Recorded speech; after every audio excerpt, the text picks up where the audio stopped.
আমি ঝিঙে পড়লে গরম আমার কদর, বাজারেতে আমি প্রথম, হাঁকিয়ে দাম চড়িয়ে গলা আমায় নিয়ে চলে খেলা। কার মাথা গরম পেট গরম সুগার প্রেশার রুখতে ঘরে ঘরে খোঁজে সবাই, চাই যে ঝিঙে চাই যে ঝিঙে রান্নাঘরে তুলতে। পাতলা ঝোল ঝিঙে পোস্ত মাতিয়ে রাখি সবার মন, ছাড়িয়ে খোলা কাটিয়ে পিস যদি দু চারটে আলু দিস, সবাই বলে আমি ছাড়া গ্রীষ্ম মিস। গরম ভাতে ঝিঙের ঝোল সঙ্গে যদি লেবু নিস, ডুবিয়ে নোলা খেয়ে মেখে পারবে না কেউ ফেলতে আমার।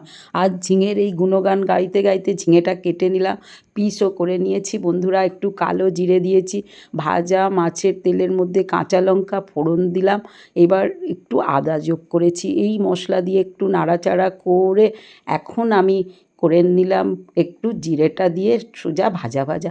সবথেকে কম সময়ে রান্না, জিরের হালকা পাতলা ঝোল, একটু তেল কম হওয়ার জন্য তেলটা যোগ করলাম। প্রয়োজন মতো লবণ মহাশয়কে দিলাম, নালে ঝোলের গুণ বিচার করা সম্ভব না। এবার হলুদ রংবাহারি রঙের আকারে জন্য যোগ করে দিলাম। নাড়িয়ে চাড়িয়ে বেশ কাঁচা গন্ধটা ঝিঙেবাবু সহ্য করতে পারেন না একদমই, তাই একটু ভেজে নিলাম।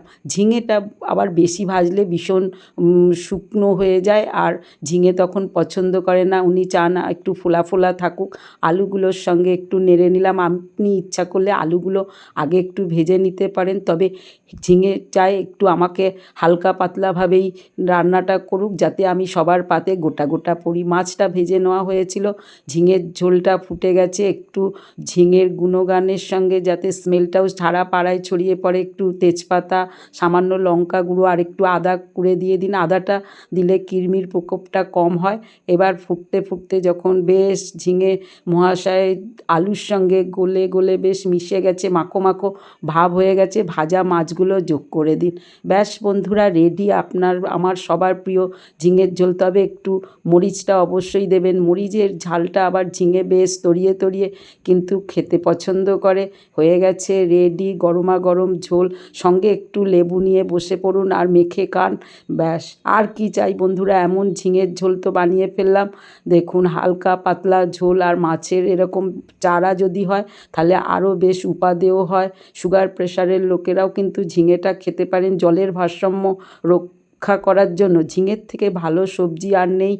ঝিঙে সেরকম দর হাঁকিয়ে গ্রীষ্মকালে বসেও থাকে, কিন্তু তবুও পোস্তও যদি খান তাহলেও কিন্তু বেশ দারুণ, বা নিরামিষেও ঝিঙে যদি হালকাভাবে যে কোনো পদ করে নেন তাহলে আর কোনো কথা হবে না।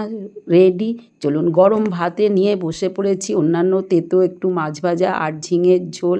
আহা বন্ধুরা, একটু লেবু মেখে নিলেই রেডি। আমি তো বানিয়ে খেতে বসেই পড়েছি, বুঝতেই পাচ্ছেন। আপনিও মাঝে মাঝে খান আর কেমন একটু তাড়িয়ে তাড়িয়ে কদর করুন ঝিঙের। বাই বাই, এই পর্যন্ত কেমন হলো।